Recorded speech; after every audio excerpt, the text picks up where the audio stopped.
Hello students, welcome back to our channel prep online. तो आज अपना डे 2 का काम है। अपने को कौन सा चैप्टर करना है? चैप्टर 1। और आज उसका लास्ट डे भी एक तरीके से। तो आज हम क्या कवर करने वाले हैं? बहुत सारी चीजें, बहुत सी इंपॉर्टेंट चीजें और ऐसे ऐसे क्वेश्चंस जिनका बोर्ड्स में आना फिक्स है कि ये तो आएंगे ही आएंगे। तो ध्यान से सीखना, समझना और प्रॉपरली उनको करने की कोशिश करना।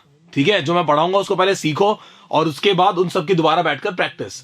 तो अभी हम आज क्या क्या सीखने वाले हैं और किन के आने के चांसेस ज्यादा हैं, तो मैं आपको मार्क कर दूंगा और देख लेना, मेरी गारंटी है बोर्ड्स में आपको इस बार वो 100% दिखेगा, 100%। ठीक है, चलो स्टार्ट करते हैं।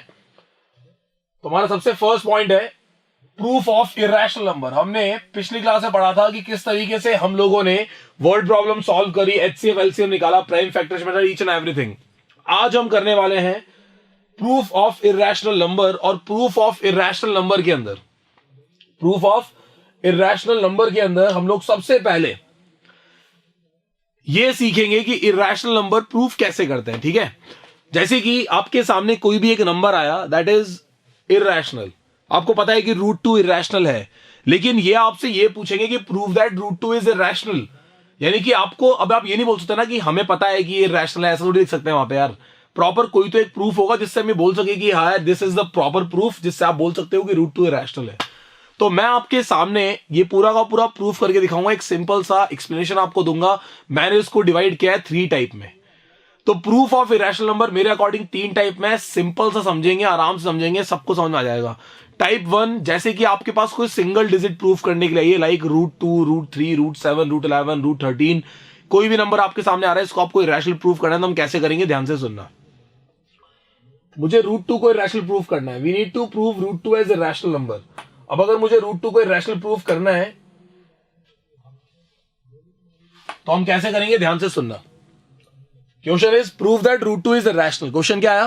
Prove that √2 is irrational. तो हम लोग कैसे स्टार्ट करेंगे, ध्यान से सुनना सब। ठीक है, सबसे पहले हम लोग अजम्पशन उल्टा लेंगे। Let √2 be a rational number. Let √2 be a rational number. That mean √2 is equals to P upon Q होगा, where Q is not equal to 0 होगा, and P and Q are coprime. अब यहां पर जो मैंने ये word लिखा है को प्राइम, इसका मतलब क्या है, ध्यान से सुनना। देखो भाई, को प्राइम का मतलब होता है ऐसे दो नंबर्स जिनका HCF 1 आता है। ऐसे दो नंबर्स जिनका HCF क्या आता है, 1 आता है। तो आपको एक छोटी सी बात समझनी है, एकदम सिंपल सी बात, कि ऐसे दो नंबर्स जिनका HCF 1 आता है उनको हम कहते हैं को प्राइम नंबर्स। ठीक है, तो को प्राइम नंबर्स क्या है? ऐसे दो नंबर्स जिनका HCF 1 आता है, जिनके अंदर कुछ भी कॉमन नहीं है 1 को छोड़ के। फॉर एग्जांपल 2 एंड 5, 2 और 5 में आप कुछ भी कॉमन नहीं है, उसमें कॉमन क्या है? 1, ओनली 1। 2 और 5 किसी भी सेम नंबर से डिविजिबल नहीं है। अच्छा, मैंने यहां पे को प्राइम क्यों लिखा, ध्यान से सुनना बात को। को प्राइम लिखने का सिर्फ एक ही कारण है कि मैं ये कहना चाहता हूं कि P और Q अपनी सिंपलेस्ट फॉर्म में है। P और Q क्या है? अपनी सिंपलेस्ट फॉर्म में है। अब P और Q, सपोज मैंने आपके सामने लिखा होता 10 अपॉन 15, तो ये सिंपलेस्ट फॉर्म नहीं है ना यार, वो 10 और 15 को प्राइम नहीं है। उनको काटा आपने 5 से, 2 अपॉन 3 आंसर आया। 2 और 3 को प्राइम है बिकॉज उनमें कुछ भी कॉमन नहीं है, वो फर्दर आगे डिवाइड नहीं हो सकते। तो बेसिकली मैं आपको ये समझा रहा हूं कि ये अपने सिंपलेस्ट फॉर्म में √2 equals to P upon Q आ रहा है। अब हमने इसके बाद क्या किया, ध्यान से सुनना। हमने लिखा √2Q is equals to P और स्क्वायरिंग बोथ साइड कर दी, स्क्वायरिंग बोथ साइड। तो यहां पे आएगा 2Q square is equals to P square. यह आपके सामने आ रहा है निकल के। स्क्वायर करने के बाद आप देखेंगे आपकी इक्वेशन बन रही है 2Q square is equals to P square. मैं इस फर्स्ट इक्वेशन को जिस अकॉर्डिंग आपको सोचने के लिए सिखा रहा हूं, जरा ध्यान से देखना। अब आपके पहला तो सवाल ये आ रहा हो कि सर आपने इसको रैशनल क्यों माना। अब देखो, सीधी सी बात है, √2 रैशनल तो नहीं है। अगर मैं उसको रैशनल मान रहा हूं तो कहीं ना कहीं ये बात गलत प्रूफ होगी। और जो नंबर रैशनल नहीं होगा फिर वो 100% क्या होगा, इरैशनल होगा। बिकॉज रियल नंबर के अंदर दो ही तो चीजें हैं, रैशनल और इरैशनल का कलेक्शन है कौन, रियल नंबर्स। अगर ये रैशनल नहीं है तो ये 100% क्या है, फिर ये रैशनल नंबर है। तो मैं इसको रैशनल मान रहा हूं, और अगर ये रैशनल नहीं होगा तो कहीं ना कहीं हम गलती करेंगे और वो गलती हमारे पकड़ में आएगी और ये प्रूफ नहीं हो पाएगा। तो थोड़ा ध्यान से सुनना। कि मैं क्या करने वाला हूं। इसको रैशनल माना, मैंने रैशनल के अकॉर्डिंग सॉल्व किया। रैशनल नंबर को पी अपॉन क्यू की फॉर्म में प्रेजेंट कर सकते हैं, तो मैंने इसको पी अपॉन क्यू के इक्वल ले लिया, क्योंकि पी अपॉन क्यू की फॉर्म प्रेजेंट हो सकता है। मैंने सॉल्व किया स्क्वायरिंग बोथ साइड के। This is a complete procedure जो आपको फॉलो करना है इररेशनल प्रूफ करने के लिए। इसके बाद मैं क्या करूंगा, अगर मैं इस 2 को यहां से शिफ्ट करके पी स्क्वायर के अपॉन में भेज रहा हूं, मैंने भेजा कि अगर मैं यहां से 2 को शिफ्ट करूंगा पी स्क्वायर के अपॉन में जाएगा। पी और क्यू को प्राइम होने का मतलब पी और क्यू इंटीजर है, ध्यान रखना। कोई डेसिमल फ्रैक्शनल वैल्यूज में आप को प्राइम नहीं लगाते, आप नॉर्मल इंटीजर्स में ही डिसाइड करते हो कि वो को प्राइम है या नहीं है। आपके सामने सिंपलेस्ट फॉर्म लिखी हुई है 2/3, 2 और 3 दोनों इंटीजर्स हैं यार। तो बेसिकली जब ये 2 यहां से डिवाइड में जाएगा तो ये पी स्क्वायर के अपॉन में आया, पी स्क्वायर के अपॉन में 2 आ रहा है और उसके रिजल्ट में हमें क्यू स्क्वायर मिल रहा है। तो कहीं ना कहीं ये समझ में आ रहा है कि जब मैं पी स्क्वायर को 2 से डिवाइड करता हूं तो क्वोशिएंट निकल के आता है क्यू स्क्वायर, कुछ भी रिमाइंडर नहीं बच रहा है। तो बेसिकली ये पी स्क्वायर 2 से एग्जैक्टली डिविजिबल है, ऐसा मैं बोलना चाहता हूं। बिकॉज किसी भी क्वोशिएंट का आंसर इंटीजर तब आता है, सपोज किसी का आपने कोई डिवाइड किया, आप 13 को 2 से डिवाइड कर रहे हो, आपको पता है क्वोशिएंट कभी भी इंटीजर नहीं आएगा, आंसर डेसिमल्स में आएगा, है ना। वो उसको डिवाइड करेगा 6.5 टाइम्स। 6.5 इज नॉट इंटीजर, लेकिन यहां पे पी और क्यू दोनों इंटीजर थे, पी उनके स्क्वायर भी इंटीजर है। जब मैंने पी स्क्वायर को 2 से डिवाइड किया तो मेरे पास जो रिजल्ट आया that is Q square. Q एक इंटीजर था, उसका स्क्वायर भी एक इंटीजर। आप सब जानते हो कि अगर क्वोशिएंट एक इंटीजर मिल रहा है इसका मतलब वो उसको एग्जैक्टली डिवाइड कर रहा है।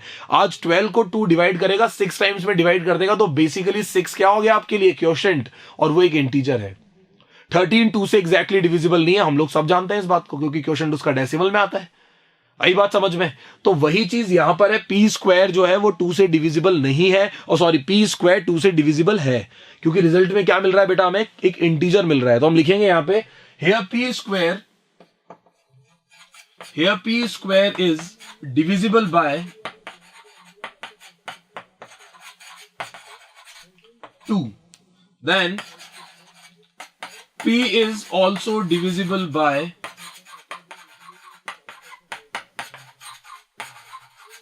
2। तो मैंने जो आपके सामने ये बात लिखी है उसमें आपको एक बात समझ में आई होगी। आपने कहा सर, आपने कहा पी स्क्वायर 2 से डिविजिबल है, समझ में आ गया, लेकिन फिर आप ये क्यों बोल रहे हो कि पी भी 2 से डिविजिबल होगा? क्योंकि ये एक थ्योरम है जो आपके एनसीईआरटी में ही लिखी हुई है, इसको आप ध्यान से पढ़ लेना।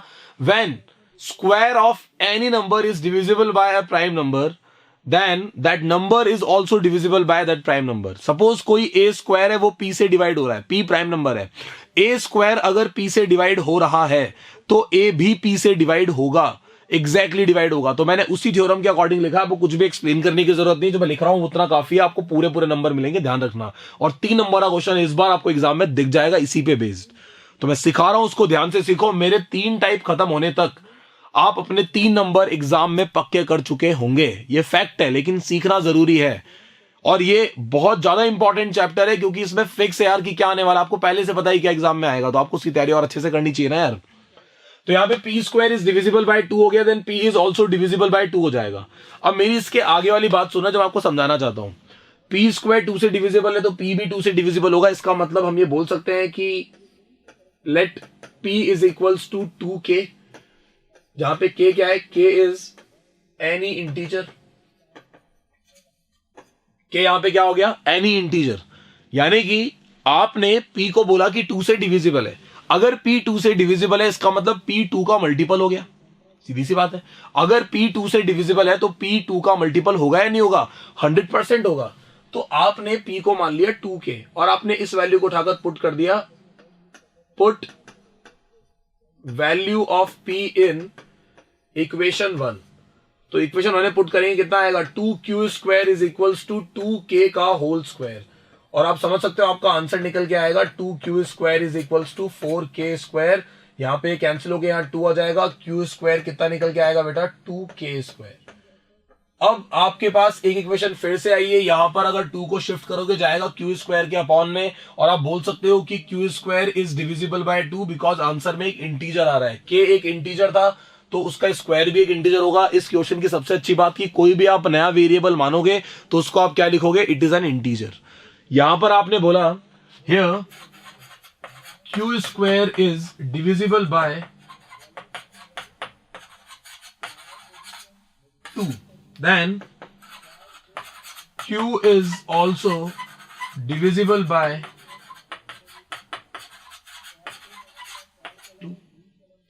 अगर क्यू स्क्वायर 2 से डिविजिबल है तो फिर क्यू भी क्या होगा, 2 से डिविजिबल होगा।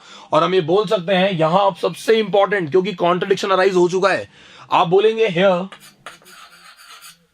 2 is a common factor, 2 is a common factor of P and Q, but P and Q are co-prime. But P and Q are co-prime. Here 2 is a common factor of P and Q, but P and Q are co-prime. आप एक तरफ तो ये कह रहे हो कि 2 उन दोनों का कॉमन फैक्टर है। क्यों बोल रहा हूं मैं ऐसा, क्योंकि 2 यार Q को भी डिवाइड कर रहा है और 2 P को भी डिवाइड कर रहा है। इस क्वेश्चन पे इतना टाइम लेके समझा ही इसलिए रहा हूं बिकॉज टाइप 1 समझ में आ गया तो टाइप 2 टाइप 3 सब बच्चे हैं इनके आगे, मेन इंपॉर्टेंट है ही ये, तो ढंग से सीख लो। अगर P 2 से डिवाइड हो रहा है और Q भी 2 से डिवाइड हो रहा है तो इसका मतलब P और Q दोनों का कॉमन मल्टीपल है 2, ध्यान रखना। अगर P और Q का कॉमन मल्टीपल 2 है, इसका मतलब P और Q दोनों एक सेम नंबर से डिवाइड हो रहे हैं जो कि 2 है, और हम ऊपर बोल के आए थे कि P और Q तो कोप्राइम है। तो इसका मतलब ये कॉन्ट्रडिक्शन क्यों आ रहा है, ये कॉन्ट्रडिक्शन इसीलिए आ रहा है बिकॉज हमने हमारा अजम्पशन ही गलत दिया है। हमारा अजम्पशन था कि let root 2 is a rational number, ये अजम्पशन ही गलत है, ये रैशनल नंबर है ही नहीं। अगर ये रैशनल नहीं है तो फिर ये है क्या, it is an irrational number, क्योंकि जो रैशनल नहीं है फिर वो क्या होगा, वो इरैशनल होगा। तो अब बात सुनना ध्यान से, but P and Q are co-prime. This contradiction arises. This contradiction arises. इसके आगे लिखेंगे हम this contradiction. This contradiction arises because of wrong assumption. Because of wrong assumption. So we say that root 2 is an irrational number. Irrational number, आगे बात समझ में। तो यहां पे हम ये बोल सकते हैं कि रूट 2 क्या है, एक इरैशनल नंबर है। तो आपको ये बात समझ में आनी चाहिए सबको अच्छी तरीके से कि हमने किस अकॉर्डिंग ये पूरा का पूरा प्रूफ कंप्लीट किया है, रूट 2 को इरैशनल प्रूफ किया है। आज मैं रूट 2 को निकाल कर आपके सामने लिख दूं कि रूट 3, तो यहां जहां पे रूट 2 लिखा हुआ 3 आ जाएगा, यहां पे लिखेंगे P square is divisible by 3, then P is also divisible by 3, 3 is also a prime number. आप चल रहे हो प्रोसेस में, आराम से कर सकते हो, कोई दिक्कत ही नहीं है। तो इस अकॉर्डिंग आप ये बात समझ सकते हो कि आपके सामने जो मैंने वैल्यूज लिखी है, root 2, root 3, root 5, root 7, root 11, root 13, any prime number, किसी के ऊपर भी रूट लगा हुआ है, आप उसको इस तरीके से प्रूफ कर सकते हो। लेकिन आपके दिमाग में अगर ये सवाल आ रहा है कि कल को मान लो कि रूट 6 आ गया, 6 तो प्राइम नंबर नहीं है लेकिन रूट 6 इरैशनल है, हम सबको पता है, तो हम कैसे प्रूफ करेंगे। तो बेसिकली यही जो थ्योरम है एनसीईआरटी के अंदर, इसमें सिर्फ प्राइम नंबर के बारे में बात करिए, लेकिन अगर आप थोड़ा भी डेप्थ में अगर सोचोगे तो आपको समझ में आएगी बात कि किसी का स्क्वायर अगर किसी नंबर से डिविजिबल होता है तो वो नंबर भी उस नंबर से डिविजिबल होता है। यहां मैं प्राइम नंबर की बात नहीं कर रहा हूं, तो हम उस बेसिस पे उसको कर देंगे। और यही प्रूफ हम लोग चाहें तो क्यूब रूट में भी कर सकते हैं, और यही हम चाहें तो पावर 4 पावर मतलब फोर्थ रूट, फिफ्थ रूट किसी में भी कर सकते हैं, कोई दिक्कत नहीं है इसके अंदर। स्क्वायर रूट तो स्क्वायरिंग करेंगे, क्यूब रूट होगा तो क्यूबिंग बोथ साइड करेंगे, सीधी सी बात है। और ये थ्योरम वहां पे भी एप्लीकेबल होगी, आप चाहो तो प्रैक्टिकली एक अंदर एग्जांपल लेकर देख लो। 36 3 से डिविजिबल है, तो 36 6 का स्क्वायर होता है, 6 भी तो 3 से डिविजिबल हुआ ना।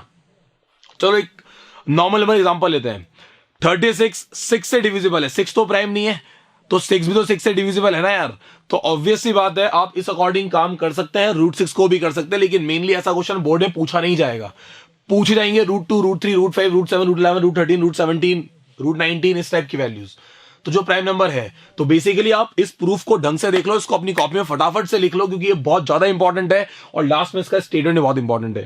Here 2 is a common factor of, यहां से लिखा है मैंने स्टेटमेंट, ध्यान रखना, और ये स्टेटमेंट लिखा है ना, ये बहुत ज्यादा इंपॉर्टेंट है।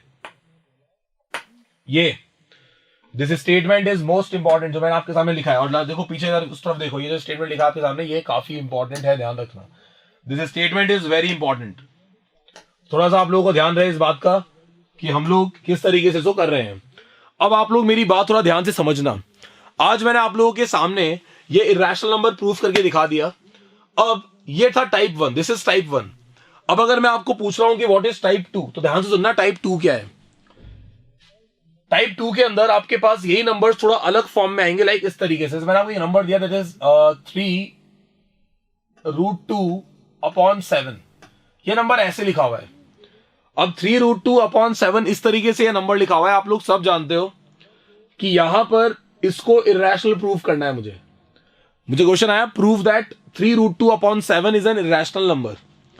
कुछ नहीं करेंगे हम लोग, सबसे पहले फटाफट से आप पूरा का पूरा √2 का प्रूफ एज इट इज यहां पर लिख देंगे। पूरा का पूरा प्रूफ आ जाएगा इस जगह तक, यहां कंप्लीट √2 का प्रूफ आ गया है। अपने अपना सॉल्यूशन स्टार्ट किया, पूरा का पूरा पहले वाला प्रूफ एज इट इज यहां पे कर दिया। √2 को प्रूफ कर दो, जो पहले प्रूफ लिखा था वो कर दिया हमने एज इट इज। √2 को प्रूफ करने के लिए मैंने लिया था P/Q के इक्वल। देखो variable P/Q, A/B, D/C, C/D, जो आपको मानना है वो मानो, वो आपका कॉल है। अगर आपने √2 को प्रूफ करते वक्त P/Q काम में ले लिया, तो अब आगे जो आप वेरिएबल यूज लोगे वो P और Q से डिफरेंट होने चाहिए, ध्यान रखना। यहां तक √2 को प्रूफ करने के बाद ये अपना टाइप 2 है, ध्यान रखना, दिस इज टाइप 2। ये हम टाइप 2 कर रहे हैं, तो टाइप 2 के अंदर हमने लिखा लेट, इसके बाद हम लिखेंगे, प्रूफ करने के बाद हम लिखेंगे let 3√2/7 be a rational number. यानी कि मैंने इसको दो पार्ट में डिवाइड कर दिया। पहले जो वैल्यूज पे रूट लगा हुआ है उसको पहले रैशनल प्रूफ करेंगे, उसके बाद इस टाइप से हम पूरी वैल्यू को रैशनल के इक्वल मानेंगे। तो इसका मतलब 3√2/7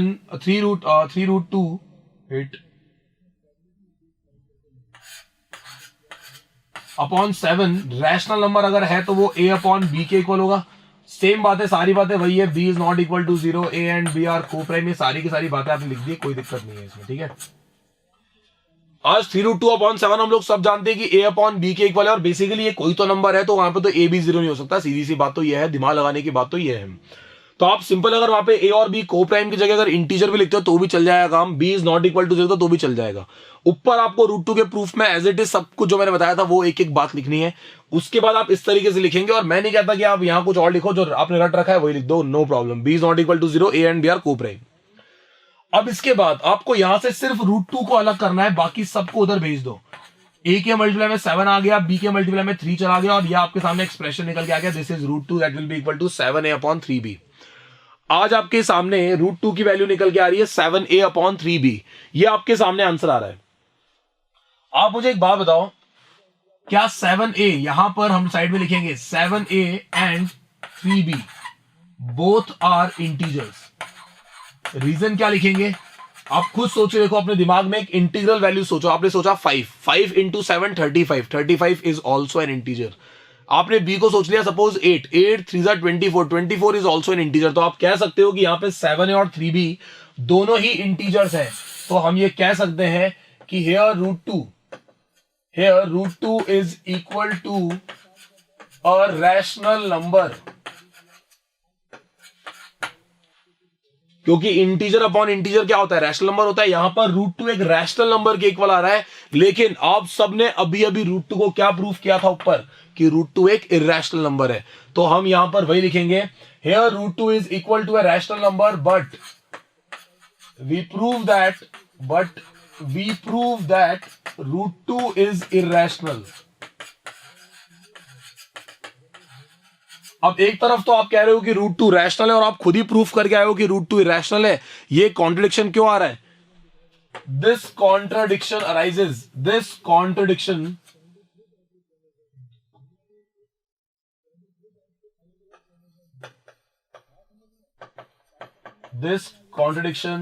arises because of wrong assumption,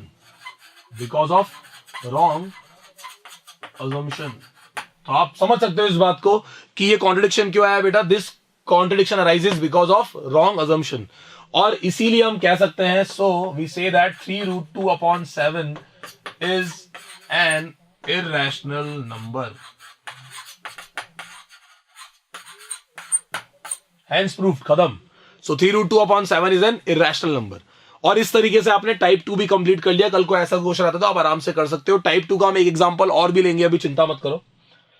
ये एग्जांपल सबको समझ में आना चाहिए अच्छे तरीके से। इसके बाद देखो दूसरा एग्जांपल और क्या है टाइप 2 का। मान लो जब से चेंज कर दिया, उसने कहा कि इस बार आपको 3 - 5√2 को इररेशनल प्रूफ करना है।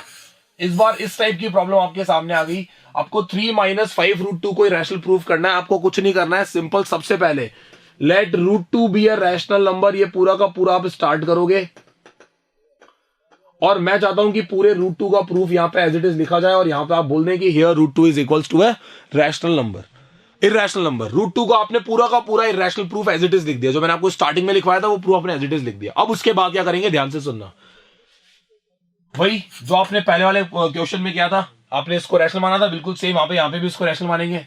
3 - 5 root two be a rational number. तो मैं लिखा 3 - 5 root two is equals to a upon b, where b is not equal to 0, a and b are co-prime। तो यहां से निकल के आएगा आपके पास 5 root two is equals to 3 - a upon b। कैसे किया, इसको उधर भेज दिया पूरे को उठा के और इस वैल्यू को इधर भेज दिया उठा करके। तो यहां पे आ रहा है 5 root two equal to 3 - a upon b, और रूट टू इक्वल टू कितना निकल के आएगा यहां से 3b - a अपॉन b, और ये 5 चला जाएगा उसके पास हो जाएगा 3b - a अपॉन 5b। अब मुझे एक बात बताओ, 3b - a is equals to 3b - a, 3b - a जो होगा वो क्या होगा, 3b - a and 5b both are integer. आपका वहां पर ये लिखना समझ में आता है कि आपने उसको इंटीजर लिखा है, लेकिन आपको समझ में आता है इसलिए मैं समझा रहा हूं, ध्यान से सुनना। उसको इस तरह जरूरत नहीं है कुछ लिखने की, पर आपको बेसिक क्लियर होना चाहिए। बी और ए दोनों इंटीजर थे, किसी इंटीजर को 3 से मल्टीप्लाई किया, इंटीजर है, इंटीजर में से इंटीजर को माइनस किया तो भी इंटीजर है। आपने बहुत बेसिक प्रॉपर्टीज पढ़ी थी अपनी 7th क्लास के अंदर या 6th क्लास के अंदर, क्लोजर्स प्रॉपर्टी। इंटीजर में से इंटीजर को माइनस करेंगे तो भी इंटीजर आएगा, इंटीजर को किसी से मल्टीप्लाई करोगे तब भी इंटीजर आएगा। तो बेसिकली यहां पर आपके सामने ये दोनों ही वैल्यूज इंटीजर है, और आप ये कह सकते हो कि here root two is equal to a rational number, a rational number. But we prove that, पर हमने क्या प्रूफ किया हुआ है, but we prove that root two is irrational. So this, इसको क्या लिखेंगे हम लोग, दिस कॉन्ट्रडिक्शन अराइजेज, सब जानते ही हो, this contradiction arises because of wrong assumption. और लास्ट में लिख देंगे 3 - 5 root two is an irrational number. और मेरी गारंटी है, अगर कोई भी बोर्ड टीचर, कोई भी एग्जाम, कोई भी टीचर आपका इसमें कोई भी एक नंबर भी काट ले अगर कहीं पे भी। ये था प्रॉपर इसका एक्सप्लेनेशन। टाइप 2 कंप्लीट हो गया है। इस टाइप के क्वेश्चन आप आराम से आंसर कर सकते हो, कोई दिक्कत नहीं आएगी आपको, आराम से यूं चुटकियों में आप आंसर दे सकते हो। लेकिन आपको ये पता होना चाहिए कि किस तरीके से हमको इनके प्रूफ लिखने हैं, ध्यान रखना। अब एक आखिरी बचा है टाइप 3, थोड़ा ध्यान से देखो टाइप 3 किस तरीके से आएगा उस पर क्वेश्चन, क्योंकि ये इंपॉर्टेंट है और इस बार 100% बोर्ड्स में क्वेश्चन आएगा इरैशनल से, 100% श्योर हूं मैं। 3 नंबर का क्वेश्चन आएगा। अब 3 नंबर का क्वेश्चन बेटा कहीं जाना नहीं चाहिए, हिलना नहीं चाहिए, अपने को करना ही है वो क्वेश्चन, ध्यान रखना। टाइप 3 के अंदर हम लोग क्या करेंगे, ध्यान से सुनना। टाइप 3 के अंदर इस बार दोनों वैल्यूज पे रूट था यार। इस बार उसने बोला √5 - √2 को इरैशनल प्रूफ करके दिखाओ। अब मुझे √5 - √2 को इरैशनल प्रूफ करना है भाई, सीधी सी बात तो ये है। ये आखिरी टाइप है ना, इसके बाहर नहीं पूछेगा कुछ भी आपसे, जो मैंने कराया उसके बाहर कुछ नहीं पूछ सकते, उनकी नहीं है इतनी हिम्मत की पूछ ले आपसे। √5 - √2 को हमें क्या प्रूफ करना है, इरैशनल प्रूफ करना है। अब √5 - √2 को आपको इरैशनल प्रूफ करना है, थोड़ा ध्यान से सुनना। हम लोग कैसे करेंगे, हम लोग इन दोनों में से किसी एक नंबर को पहले ही पकड़कर इरैशनल प्रूफ कर देंगे, या तो √5 को या √2 को, किसी को भी कर सकते हो। मैं दोबारा रिपीट कर रहा हूं, मैं कोई फिक्स नहीं कर रहा कि इसको ही करना है, आप दोनों में से किसी को भी पहले पकड़कर इरैशनल प्रूफ कर दो। मान लो मैंने √2 को पकड़ा और उसको मैंने पूरा का पूरा उसका प्रूफ लिख दिया, और उसको क्या प्रूफ कर दिया, इरैशनल प्रूफ कर दिया।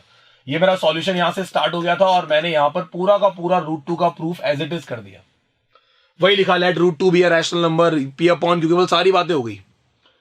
अब क्या लिखूंगा, let √5 - √2 be a rational number. ध्यान से समझना, अब इंपॉर्टेंट है। तो आपने √5 - √2 को एक रैशनल नंबर के इक्वल मान लिया, इसका मतलब है √5 - √2 इज इक्वल्स टू हो गया a upon b।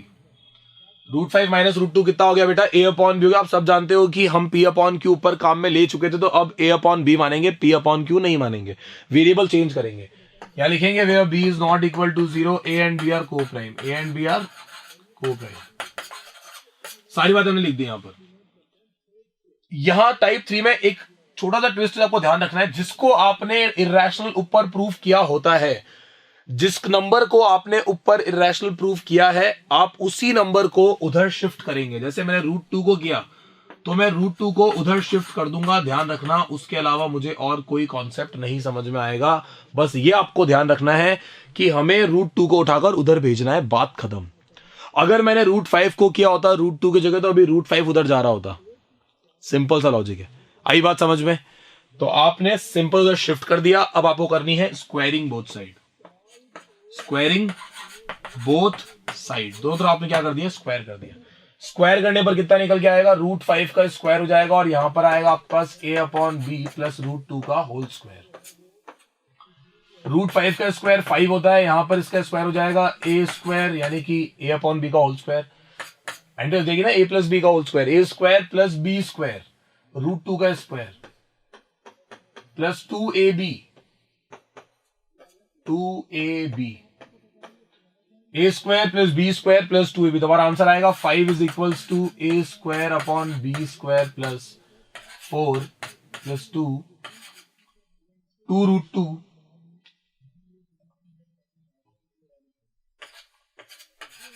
a upon b। मुझे कुछ भी नहीं करना है, यहां से सिर्फ इस √2 को अलग करना है, बाकी सबको उधर शिफ्ट करना है। तो पहले मैंने इन दोनों को शिफ्ट कर दिया उधर। 5 माइनस 4 कितना हो गया, 1 minus a square upon b square आ गया, this will be equal to आ रहा है 2√2a अपॉन b। एलसीएम लिया, b square minus a square upon b square, this will be equal to 2√2a upon b। b से 1 cut जाएगा, इस 2 को और इस a को उधर शिफ्ट कर दो, तो आपके पास √2 की वैल्यू निकल कर आएगी b square minus a square upon 2ab। This is the value of √2। ये आपकी √2 की वैल्यू आ गई है। आप सब जानते हो कि आपको साइड में क्या लिखना है, आपको साइड में ये लिखना है कि हियर। अब बच्चा जो गलती करता है ना बेटा, वो यही गलती करेगा, ध्यान रखना। इसी जगह वो इसको प्रूफ करने में गड़बड़ कर देगा, यहां से इसकी वैल्यू निकालने में गड़बड़ कर देगा। टीचर तो मार्क्स काटेगा ना अगर आप यहां गलत वैल्यू निकालोगे। किसी ने a square minus b square निकाल दिया मान लो, तो गलत है, उसका मार्क्स कटने फिक्स हो गए हैं। तो ध्यान रहे इस बात का। आपको यहां लिखेंगे b square minus a square and 2ab both are integers, both are integers. ये दोनों ही क्या हो गए, इंटीजर्स प्रूफ हो गए। अब मेरी बात थोड़ा ध्यान से सुनना। इंटीजर अपॉन इंटीजर क्या होता है, रैशनल नंबर। तो लास्ट में स्टेटमेंट क्या आएगा, here √2 is equals to a rational number, but we already prove that √2 is a rational. This contradiction arises because of wrong assumption. So हम क्या बोल सकते हैं, √5 minus √2 is an irrational number. खत्म। सिंपल सा क्वेश्चन है, सिंपल सा logic है, आपको कुछ और सोचने की जरूरत ही नहीं है। आगे मेरी बात समझ में? ये था हमारा पूरा का पूरा इरेशनल नंबर का कॉन्सेप्ट। अब देखो हम एनसीईआरटी की एक्सरसाइज 1.3 कैसे निपटाते हैं, फटाफट चुटकियों में। चलते हैं एनसीईआरटी की एक्सरसाइज के ऊपर, ध्यान से सुनना सब। एक्सरसाइज 1.3 उसका पहला question, prove that √5 is an irrational number. अब मुझे लगता नहीं है कि आप में से किसी को भी इसमें कुछ एक्स्ट्रा सोचने की जरूरत है, क्योंकि आप सब जान चुके हो कि √5 को इरेशनल कैसे प्रूफ हम करेंगे। Let √5 be irrational number, p upon q के इक्वल मानेंगे, सारी बातें लिखेंगे, प्रूफ हो जाएगा। जैसे √2 का सिखाया था एज इट इज √5 करेंगे। आपको करना है फटाफट कर दो तुरंत। मेरी वीडियो यहीं पॉज करो, यहीं पॉज करो, फटाफट से कंप्लीट कर दो जल्दी से। क्वेश्चन नंबर 2 कहता है कि 3 + 2 √5 को करना है। अब 3 + 2 √5 को करना है, तो आपने इसको फटाफट से कर दिया। 3 + 2 √5 को भी आपने प्रूफ कर दिया, बिकॉज √5 आप पहले क्या करोगे, पहले √5 को प्रूफ करोगे पूरा का पूरा। पहले पूरा √5 होगा, उसके बाद जो मैंने आपको सिखाया था टाइप 2 का क्वेश्चन है, आराम से हो सकता है, कोई दिक्कत ही नहीं है। चलते हैं क्वेश्चन नंबर 3 पे। Prove that the following are irrational. ये हो सकता है, ये हो जाएगा। इसमें थोड़ा सा डाउट लग रहा है आपको, तो इसको मैं थोड़ा देख लेता हूं कैसे करना है। सबसे पहले आपने √2 को पकड़ा और पूरा का पूरा प्रूफ √2 का एज इट इज लिख दिया। फिर आपने लिखा इसके बाद let 1 upon √2 be a rational number. आपने इसको मान लिया रैशनल नंबर के इक्वल। आपने कहा 1 अपॉन √2 इज इक्वल्स टू कितना हो जाएगा, a upon b। b is not equals to 0। ये सारी बातें में लिखे हुए हैं, b is not equal to 0, a and b are coprime. सारी बात आपने लिखी।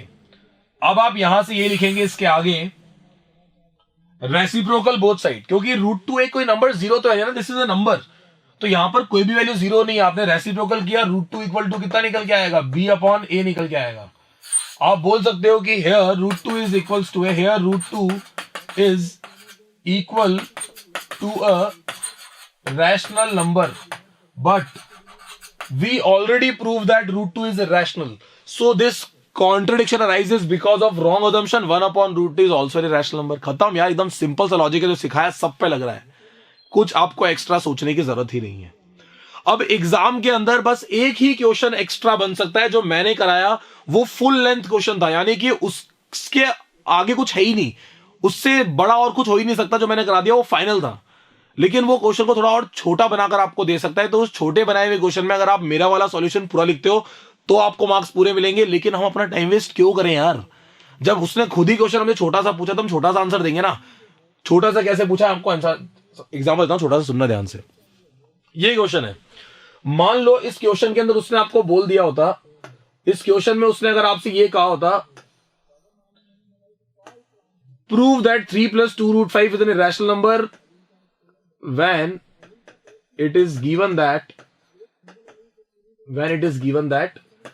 √5 is irrational. तो हम कैसे करते, ध्यान से सुनना. अभी क्वेश्चन एनसीईआरटी में नहीं है, लेकिन मैं बता रहा हूं फिर भी, क्योंकि मेरे को आपको पूरी नॉलेज देनी है यार, मैं बचाई करूंगा क्या, तुम लोगों को देनी है. तो फटाफट देखो, ये एग्जाम में क्वेश्चन आता है. अगर इस क्वेश्चन को उन्होंने बोला कि यार 3 नंबर में देंगे, 2 नंबर में देंगे, तो वह ऐसा कर देंगे. अगर ये लाइन आगे लिखी हुई है या पीछे लिखी हुई है तब ही ऐसा करना है, वरना नहीं करना है. आई रिपीट, उसने बोला कि 3 + 2 √5 को इरैशनल प्रूव करो, और आपको दे रखा है कि √5 इरैशनल है पहले से ही, तो आपका काम बहुत ज्यादा कम हो गया. अब जब इस क्वेश्चन को हम पहले कर रहे थे तो √5 को पूरा का पूरा इरैशनल प्रूव कर रहे थे. अब हमें वो करने की जरूरत नहीं है. अब हमें √5 पहले से ही पता है कि इरैशनल है, तो हम लोग क्या करेंगे, अब हम लोग सिंपली लिखेंगे late 3 + 2 √5 be a rational number,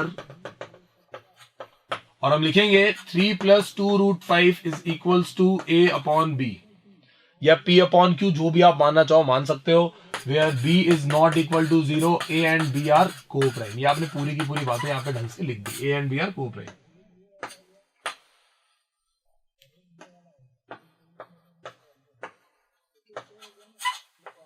a and b are co-prime.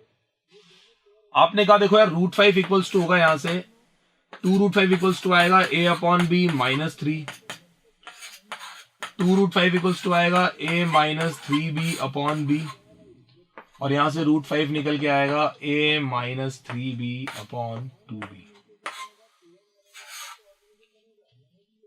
हम लोग क्या लिखेंगे यहां पे, here √5 is equal to a rational number, और आप सब जानते हो कैसे, यहां साइड में लिखा जाएगा इधर a -3b and 2b both are integers, तो वो रैशनल नंबर के इक्वल है. But we have given that √5 is irrational. So this contradiction arises because of wrong assumption. बस सिंपल सी बात लिखनी है, क्योंकि जो चीज हमने पहले प्रूफ करनी पड़ रही थी वो इस बार गिवन है, तो हमने हमारे सेंटेंस को उस अकॉर्डिंग चेंज कर दिया. पहले लिखते थे but we already prove that, यहां लिखेंगे but we have given that √5 is irrational. So 3 + 2 √5 is an irrational number. बात खत्म. This contradiction rises because of wrong assumption 3 + 2 √5 is an irrational number. Simple सा कॉन्सेप्ट है, आप आराम से कर सकते हो. ये एक छोटा क्वेश्चन बना दिया मैंने, जो एग्जाम में आ सकता है, कभी कभार आ जाता है, इसलिए ध्यान रखना है कि आप इस तरीके से कर सकते हो, आपके मार्क्स नहीं कटेंगे. किसी ने जल्दबाजी में अगर √5 को पूरा का पूरा प्रूफ कर दिया और उसके बाद किया तो उसके भी मार्क्स नहीं कटेंगे भाई, आपको मार्क्स एक्स्ट्रा मिलेंगे भी नहीं और कटेंगे भी नहीं. आपने अपने 3-4 मिनट एक्स्ट्रा वेस्ट कर दिए, दैट विल बी ओके. और उसको दिमाग में लाना मत कि और 3-4 मिनट मैंने वेस्ट कर दिए, मैं इसको ऐसे कर सकता था. इट्स ओके यार, हो गया तो हो गया, आपकी स्पीड तेज थी, आपने कर दिया, आगे बढ़ो, थोड़ा जल्दी लिखेंगे, और तो इससे ज्यादा क्या है. आगे चलते हैं, सुनना ध्यान से इसके बारे में क्या करना है, ठीक है, सुनना सब. तो 1.3 कंप्लीट हो गई. अब एक नया कॉन्सेप्ट आपके सामने आएगा, दैट इज कि हमें डेसिमल एक्सपेंशन निकालना सीखना है विदाउट एक्चुअल डिवीजन. अब जो मैंने आपको स्टार्टिंग में बेसिक सिखाया था, बस वही बेसिक यहां पर काम में आएगा. और इस बेसिक को अगर आप समझ गए तो मान लो मजा आ गया फुल. कैसे, इसका एक क्वेश्चन 100% मेरी गारंटी है 1 मार्क्स में आएगा. 1 मार्क में 100% मेरी गारंटी है क्वेश्चन आएगा. 99% में नहीं बोल रहा हूं, 100% बोल रहा हूं, क्वेश्चन आएगा, देख लेना, मेरी गारंटी है. 1 मार्क्स में, स्टैंडर्ड में भी आएगा और बेसिक में भी आएगा. लेकिन ये कॉन्सेप्ट सीखना बहुत जरूरी है। बिना डिवाइड किए डेसिमल एक्सपेंशन निकालना यार, ये तो बहुत बड़ा काम हो गया। कुछ बड़ा नहीं है, बहुत सिंपल सा काम है और 2 मिनट में आपको सिखा दूंगा। ध्यान से देखना, बस ध्यान से सीखो जो मैं बेसिक सिखा रहा हूं उसको, ठीक है। सबसे पहले आपको वो एक एक्सपेंशन देगा जो फ्रैक्शनल फॉर्म में होगा। लाइक उसने आपको ऐसे लिख दिया 21 अपॉन, उसने बोल दिया आपको 21/8, ठीक है। या फिर वो आपको बोल देगा इस टाइप से 13/25, या फिर वो आपको बोल देगा कुछ इस तरीके से 3/2³ मल्टीप्लाई बाय 5, ऐसा बोल देगा ऐसे फ्रैक्शनल फॉर्म में। या फिर वो आपको ऐसा बोल देगा 5 वाले पार्ट थोड़ा हटाओ, कुछ और देते हैं यहाँ पे एग्जाम्पल हम लोग। एक उसने दिया सपोज यहाँ पे 6/14, ऐसा कर दिया उसने। अब आपको इन सारे के सारे एक्सप्रेशंस में एक बात तो समझ में आ रही होगी सबको। क्या बात समझ में आ रही है? कि ये सारे के सारे P/Q की फॉर्म में हैं। तो basically they are rational number. ये सारे के सारे रैशनल नंबर्स हैं बिकॉज सारे के सारे क्या है, P/Q की फॉर्म में। देखो मैं किस तरीके से रिलेट करूंगा, ध्यान से सुनना। मैंने आपको रैशनल के डिफरेंस में ये समझाया था कि वो नंबर जिनका डेसिमल एक्सपेंशन, वो नंबर्स जिनका decimal expansion non terminating repeating हो या फिर टर्मिनेटिंग हो, टर्मिनेटिंग या नॉन टर्मिनेटिंग रिपीटिंग, अगर जिनका डेसिमल एक्सपेंशन ऐसा है तो वो सारे के सारे रैशनल नंबर होते हैं। और जिनका decimal expansion non terminating non repeating होता है वो इरैशनल नंबर होता है। ये सारे के सारे रैशनल है। तो एक डेसिमल एक्सपेंशन तो अपने आप ही साइड हो गया ना। कौन सा? Non terminating non repeating. उसने कहा भाई मैं तो इनमें कभी आ ही नहीं सकता, मैं तो साइड में चलता हूं, तो वो तो साइड में चला गया। अब हमारे सामने सिर्फ 2 ही डेसिमल एक्सपेंशन बचे, या तो टर्मिनेटिंग होगा या नॉन टर्मिनेटिंग रिपीटिंग होगा। मैं आपको पहले तो ये दोनों पहचानना सिखाता हूं कि आप फ्रैक्शन को देखकर ही आंसर दे दोगे कि इसका डेसिमल एक्सपेंशन टर्मिनेटिंग होगा या नॉन टर्मिनेटिंग रिपीटिंग होगा।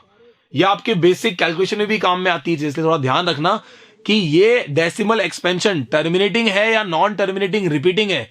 इन दोनों का जजमेंट आप फ्रैक्शन को देखकर ही कर लोगे। कैसे? तो थोड़ा ध्यान से सुनना किस तरीके से हम करेंगे।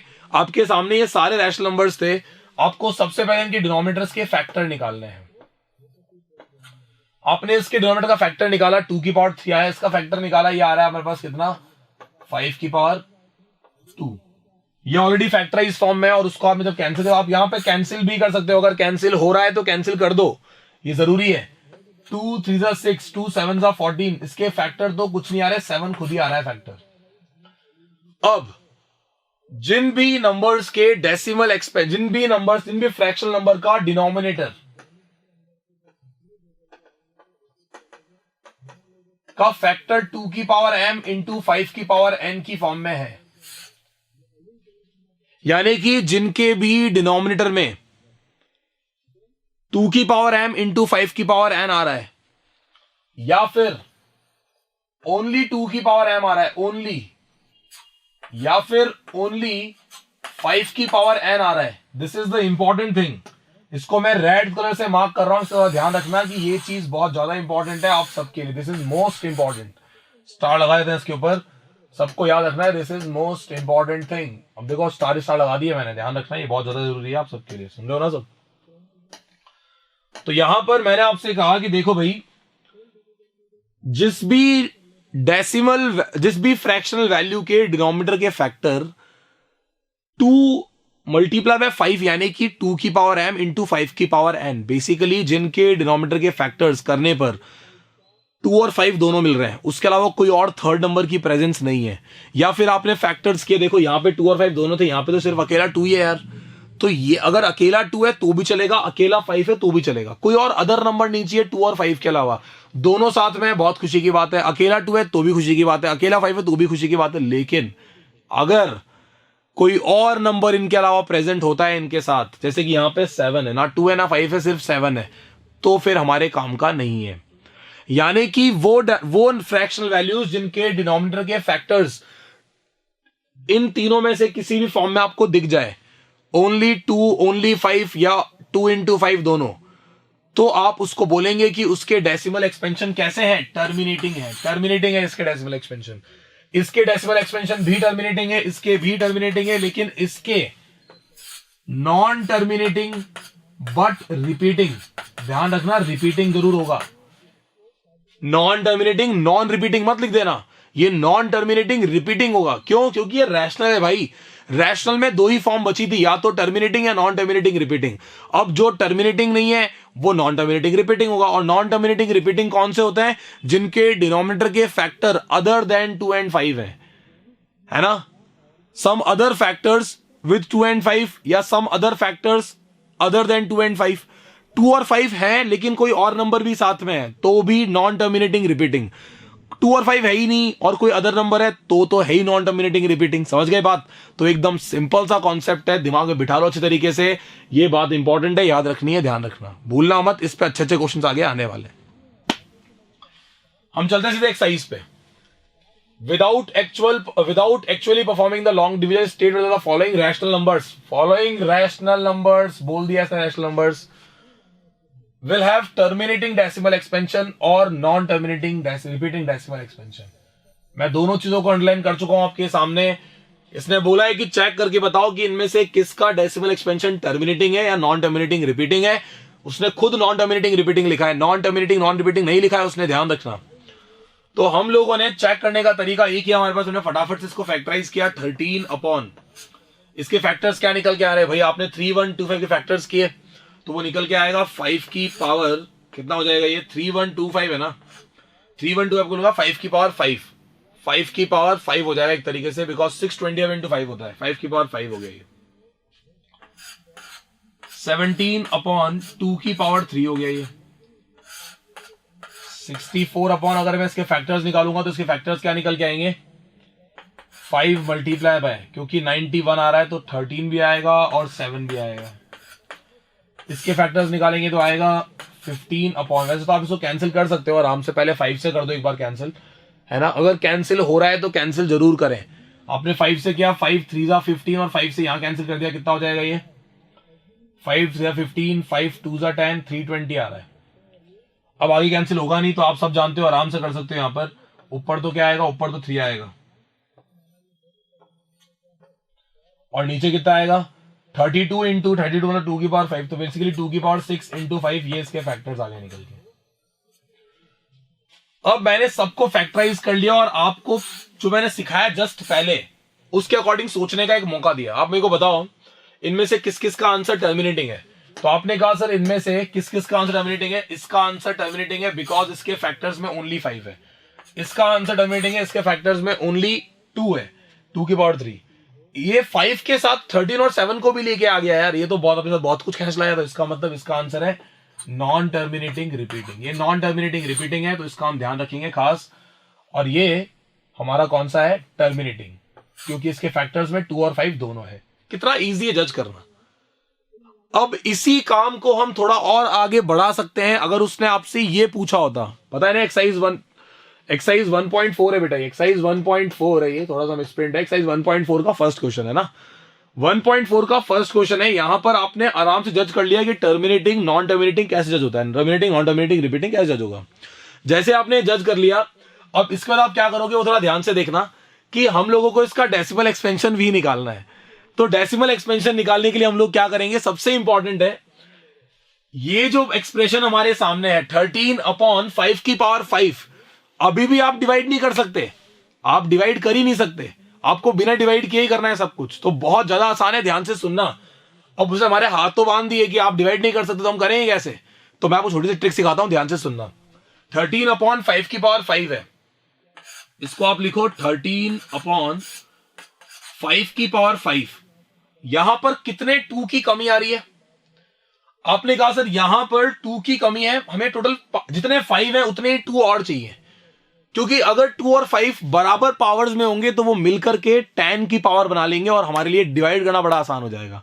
मुझे क्लियर दिख गया कि यहां पर मुझे चाहिए 2 की पावर 5, तो बेसिकली मैं 2 की पावर 5 से ऊपर नीचे तो मल्टीप्लाई कर ही सकता हूं ना यार। तो मैंने क्या किया, सिंपल 2 की पावर 5 से ऊपर नीचे मल्टीप्लाई कर दिया। तो नीचे आप सब जानते हो कि अकॉर्डिंग टू एक्सपोनेंट्स लॉ 5 की पावर 5 2 की पावर 5 क्या हो जाएगा, ये हो जाएगा हमारे पास 10 की पावर 5, क्योंकि 5 2 10, 10 की पावर 5 हो गया। ऊपर आ जाएगा 13 मल्टीप्लाई बाय 32। अब आप मुझे ये बताओ कि 13 मल्टीप्लाई 32 कितना हो गया, 13 2 26, 2 ऊपर चला गया, 39 प्लस 2 कितना हो गया 41, अपॉन में आ रहे हैं पूरे 5 जीरो। तो आप बोल सकते हो आंसर आएगा 0.00416। This is your answer. क्या डिवाइड करना पड़ा हमें, एक बार भी डिवाइड करने की जरूरत नहीं है, तुरंत निकाल दिया आपने 1 मिनट के अंदर। तो बस यही तरीका आपको फॉलो करना है, ध्यान रखना। जिनको समझ में नहीं आया मैं फिर समझाऊंगा, एक बार और ध्यान से देखना सब। और इस बार हम लेंगे हमारा ये सेकंड वाला, अगला वाला 17/8। हम ऑलरेडी इनके फैक्टर्स निकाल कर बैठे हुए हैं, हमने सब फैक्टर्स निकाल करके रेडी किया हुआ है। तो मैंने इसका डेसिमल एक्सपेंशन निकालना स्टार्ट किया। 17/2 की पावर 3 था।